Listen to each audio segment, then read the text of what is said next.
Bismillahirrahmanirrahim. Assalamualaikum warahmatullahi wabarakatuh. Welcome back to my YouTube channel Dimas Rumus Fisika bareng Kak Ulfa.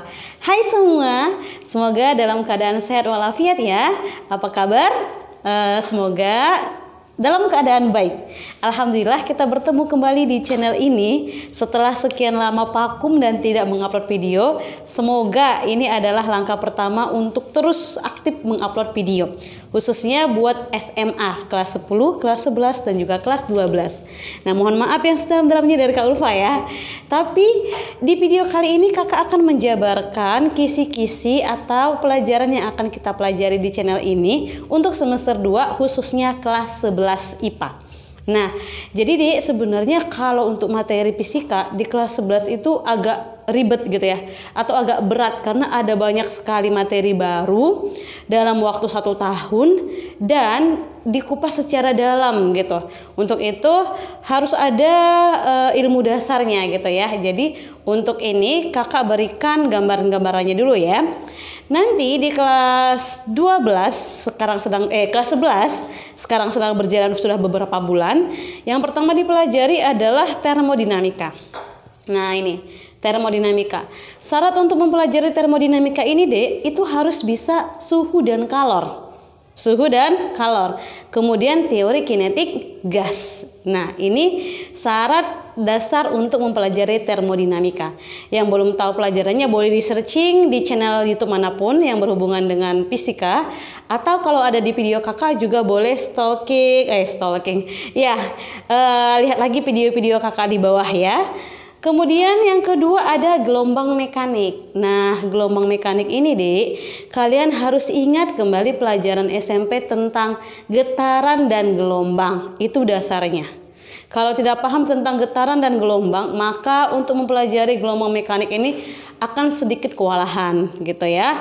Dan ada satu lagi di pelajaran kelas 10 kalau masih ingat tentang getaran harmonik sederhana. Itu juga syarat untuk mempelajari gelombang mekanik gitu.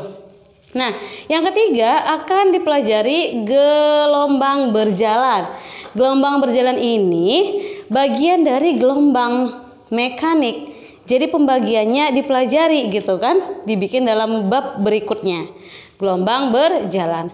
Ada juga nanti gelombang stasioner yang membahas lebih rinci tentang puncak lembah.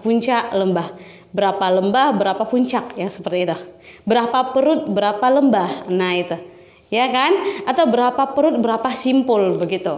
Nah, jadi dipahami lagi pelajaran tentang getaran harmonik sederhana dan juga getaran dan gelombang di kelas 9.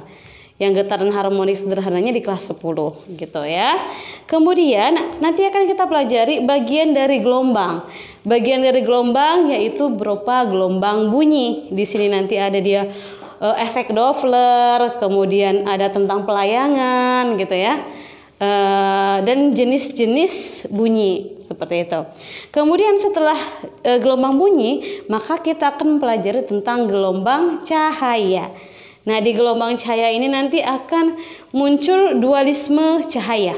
Yang pertama dianggap itu cahaya sebagai partikel, atau yang kedua dianggap sebagai gelombang. Nanti di sini akan muncul dualisme gelombang cahaya atau dualisme cahaya. Tapi ini juga nanti akan dibahas lebih rinci lagi di kelas 12 untuk pelajaran radioaktif ya. Nah, itu atau sinar X gitu ya kan, gelombang elektromagnetik gitu ya, Dek. Nah, setelah banyak ini maka ada lagi banyak sekali materinya di kelas 11. Yang keberapa nih? 1 2 3 4 5 6 7. Yang ketujuh, padahal cuma 1 semester kan. Yang ketujuh itu ada alat optik. Dan buku yang kakak pakai itu alat optik. Dia tidak dirincikan lagi sampai ke optik fisis. Sebenarnya ada lagi pelajaran tentang optik fisis yang membahas tentang dispersi. Terus apalagi diversi gitu ya. Yang pencebaran cahaya, kemudian penggabungan cahaya, interferensi yang gitu ya. Nah, kemudian yang terakhir tentang global warming. Jadi di sini tentang pemanasan global. Ini banyak membaca aja. Dan ini juga intinya banyak membaca dan juga banyak berlatih. Nah, buat adik-adik yang kelas IPA yang ingin mengikuti masuk ujian PTN khususnya, persiapkan dari sekarang. Dan agak-agak dirancang untuk pembagian waktu belajar fisikanya ya. Semoga kakak juga istiqomah untuk mengupload video-video terbaru pembelajaran tentang fisika. Kalian juga tetap semangat belajarnya ya. Semoga berkah Allah selalu meliputi kita ya. Sampai di sini video ini, semoga bermanfaat. Assalamualaikum warahmatullahi wabarakatuh.